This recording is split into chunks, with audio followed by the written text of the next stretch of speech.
ज्योतिष में विश्वास रखने वाले सभी दर्शकों को ग्रहों के चाल कार्यक्रम में नमस्कार है।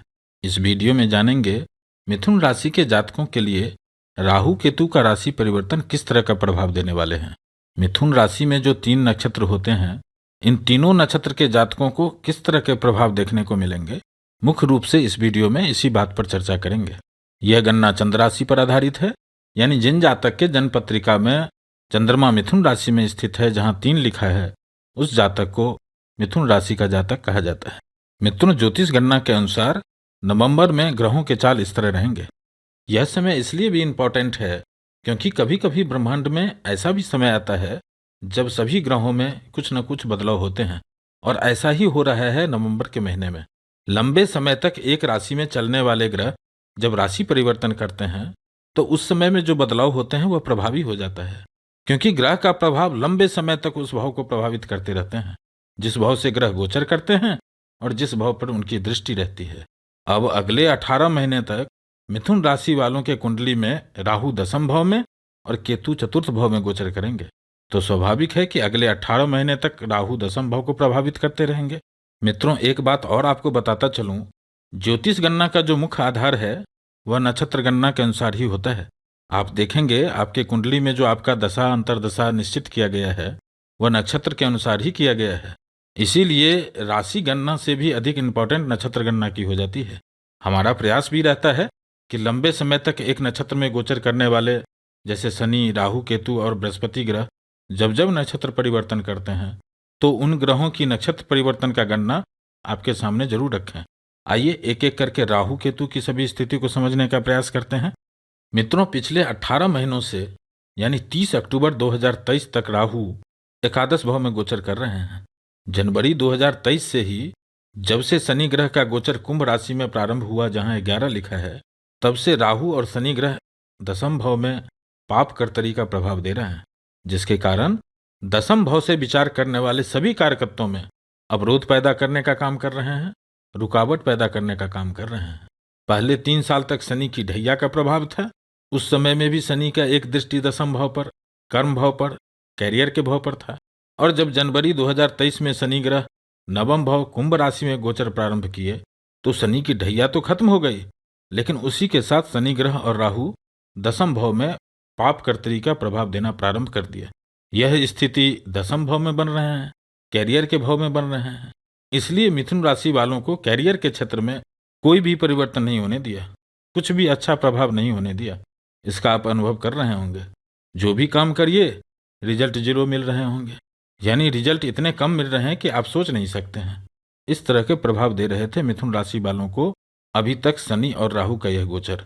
लेकिन 30 अक्टूबर को राहु केतु का राशि परिवर्तन हो रहा है और इसी के साथ यह पाप कर्तरी प्रभाव समाप्त हो जाएगा। समय का विडंबना देखिए, बृहस्पति जैसे शुभ ग्रह जो एकादश भाव में अच्छा परिणाम देते हैं, मिथुन राशि वालों के लिए तो जब बृहस्पति ग्रह का गोचर 10वें भाव से और एकादश भाव से होता है तो यह समय अति शुभ कहा जाता है, बहुत अच्छा कहा जाता है। खास करके कैरियर के क्षेत्र में, नौकरी में, व्यापार में इच्छा अनुसार लाभ देने का काम करते हैं, पद प्रतिष्ठा में वृद्धि करते हैं, जिससे समाज में भी एक अलग रुतबा देखने को मिलता है। इसीलिए तो 12 वर्षों तक मिथुन राशि वालों को इस गोचर का इंतजार रहता है। इतना अच्छा योग होने के बावजूद कैरियर के क्षेत्र में चक्का जाम की स्थिति बनाकर रख दिया राहु और शनि का यह अशुभ प्रभाव, जिसको पाप कर्तरी का प्रभाव कहते हैं। लेकिन अब अच्छी बात यह है कि 30 अक्टूबर के बाद कैरियर के क्षेत्र में यह बुरे प्रभाव, अशुभ प्रभाव समाप्त हो रहे हैं। इसलिए सभी मिथुन राशि वालों को राहु केतु के राशि परिवर्तन से पहला बेनिफिट तो यह है कि अब 10वें भाव में यानी कैरियर के भाव में जो रुकावट हो रहे थे, जो अवरोध पैदा हो रहे थे, वह 30 अक्टूबर के बाद से ही समाप्त हो जाएगा। और कैरियर के क्षेत्र में जो लोग नौकरी के लिए तैयारी कर रहे हैं, जो लोग नौकरी ढूंढ रहे हैं, जो लोग नौकरी बदलना चाहते हैं, जो लोग व्यापार शुरू करना चाहते हैं, उनके लिए नवंबर से ही समय अच्छा रहने वाला है। और मजे की बात यह है कि 10वें भाव में राहु का गोचर अगले 18 महीने तक रहेगा और सभी मिथुन राशि वालों को इस 18 महीनों में एक बड़ी बदलाव जरूर करने वाले हैं यहाँ पर राहु, क्योंकि राहु इस गाड़ी रूपी जीवन में एक्सीलरेटर का काम करते हैं। जैसे गाड़ी में एक्सीलरेटर का क्या काम होता है, स्पीड को बढ़ा देना, ठीक इसी तरह से राहु जिस भाव में गोचर करते हैं और जिस भाव पर इनकी दृष्टि होती है उन सभी भाव से विचार करने वाले कार्यकर्ताओं में वृद्धि ही नहीं अत्यधिक वृद्धि कर देते हैं, जिसको कहते हैं ना छप्पर फाड़ के देते हैं, बेहिसाब दे देते हैं। और इस स्थिति को यदि संभाल कर नहीं रखा जाए तो यह नुकसान भी पहुंचा देते हैं। इसीलिए तो वैदिक ज्योतिष में राहु को अशुभ ग्रह, पाप ग्रहों के श्रेणी में रखा गया है। और आप सभी को भी इस गोचर काल में एक स्थिति से बचना चाहिए, सचेत रहना चाहिए। ऐसा क्यों कह रहा हूं तो यहां ध्यान से समझिएगा। मित्रों, आप देख रहे हैं कि अगले 18 महीने तक राहु दसम भाव से गोचर करेंगे और इनकी जो 3 दृष्टि होती है उसमें पहली दृष्टि धन भाव पर होगा, वाणी के भाव पर होगा, कुटुंब के भाव पर होगा। दूसरी दृष्टि सुख समृद्धि के भाव पर होगा, माता, भवन, वाहन के भाव पर होगा। और तीसरी दृष्टि रोग, ऋण, रिपु, दुश्मन, विरोधी, मुकदमा, court case, house of competition के भाव पर होगा। यानी इस समय में राहु कैरियर के क्षेत्र में वृद्धि करेंगे, नौकरी में, व्यापार में वृद्धि करेंगे, धन में वृद्धि करेंगे, सुख में वृद्धि करेंगे। और यह वृद्धि बेहिसाब कर सकते हैं, अत्यधिक कर सकते हैं, छप्पर फाड़ के दे सकते हैं। इस तरह के प्रभाव दे देते हैं राहु। यानी आपके जन्म कुंडली में जो ग्रहों की स्थिति है उससे कई गुना अधिक देने जा रहे हैं यहाँ पर राहु। यानी नौकरी में वृद्धि, व्यापार में वृद्धि, पद प्रतिष्ठा में वृद्धि, धन में वृद्धि, सुख में वृद्धि। यहां तक तो ठीक है, लेकिन रोग, दुश्मन, मुकदमा, कर्ज, कलंक, यह तो छप्पर फाड़ कर नहीं चाहिए ना। इसीलिए वैदिक ज्योतिष में राहु को अच्छा नहीं कहा गया है, क्योंकि राहु आपको उत्तेजित करवा देते हैं, जल्दबाजी करवा देते हैं, भ्रमित करवा देते हैं, जिसके कारण कभी कभी यह राहु काम बिगाड़ देते हैं, नुकसान करवा देते हैं। और यह नुकसान भी बहुत अधिक हो सकता है। तो इसलिए राहु से सावधान रहना जरूरी है। राहु के लिए क्या सावधानी रखना चाहिए, इसको एक उदाहरण से समझते हैं। मित्र, आप सभी के घर में बिजली होंगे और बिजली से चलने वाले सामान भी होंगे। आप उसको अपने सुख सुविधा के लिए कितने आराम से उसे यूज करते हैं, लेकिन बिजली से सावधानी रखनी पड़ती है। यदि आप सावधानी नहीं रखेंगे तो बिजली बहुत खतरनाक साबित हो सकता है, जान तक जा सकती है। ठीक इसी तरह से यदि सावधानी रखेंगे तो यही राहु आपको अच्छे परिणाम देंगे। पद प्रतिष्ठा, धन, वैभव, भवन, वाहन का सुख तो देंगे ही, यहां तक कि दुश्मन को भी मित्र बनाने में सक्षम है यह राहु। और यदि इस पर कंट्रोल नहीं रखेंगे तो यही राहु अपने वाणी से ही आप अपना काम बिगाड़ लेंगे, नुकसान कर लेंगे।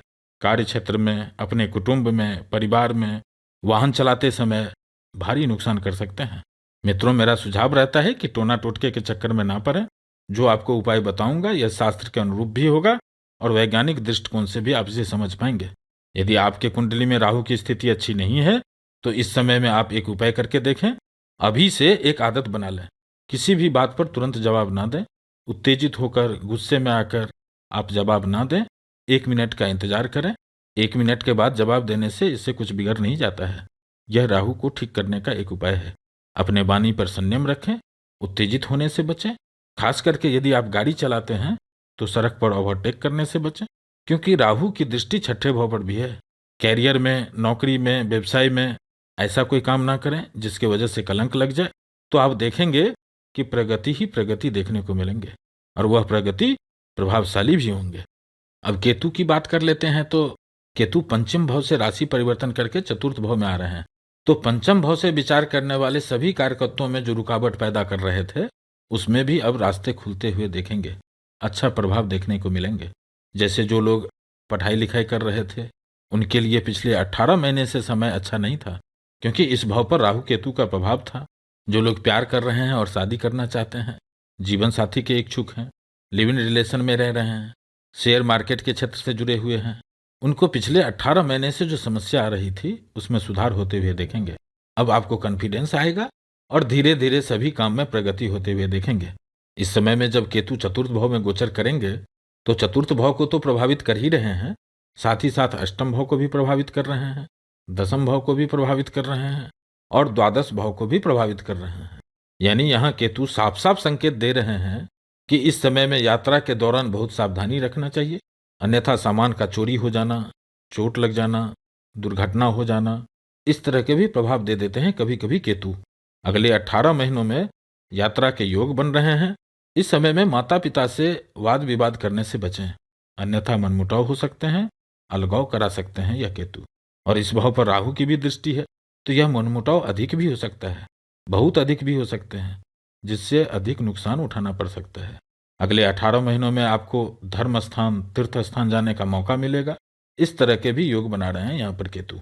अब नक्षत्र गणना के अनुसार राहु का 10वें भाव में नवंबर के महीनों में जो सबसे अधिक पॉजिटिव इफेक्ट देने वाले हैं वह है मिथुन राशि के आर्द्रा नक्षत्र के जातक को, और केतु का पॉजिटिव इफेक्ट जो सबसे अधिक मिलने वाला है वो है मिथुन राशि के मृगशिरा नक्षत्र वालों को सबसे अधिक लाभ मिलने वाले हैं। अब इस समय को और अच्छा कैसे बनाया जा सकता है, इसके लिए जब भी समय मिले अपने आराध्य को नमन करें, महादेव को ध्यान करें। ऐसा करने से राहु केतु और शनि से होने वाले परेशानी में कमी होते हुए देखेंगे। मिथुन राशि वालों को अभी नित्य शनि का बीज मंत्र करना चाहिए, ओम प्रांग प्रिंग प्रौंग सह शनियै नमः, और इस विश्वास से हनुमान चालीसा का पाठ करें। जो यह पढ़े हनुमान चालीसा, जो हनुमान चालीसा पढ़ेंगे होय सिद्ध साखी गौरीसा, उनका कार्य सिद्ध होगा। इस बात का साक्षी गौरीसा महादेव हैं। फिर उपस्थित होंगे एक नए वीडियो के साथ। नमस्कार।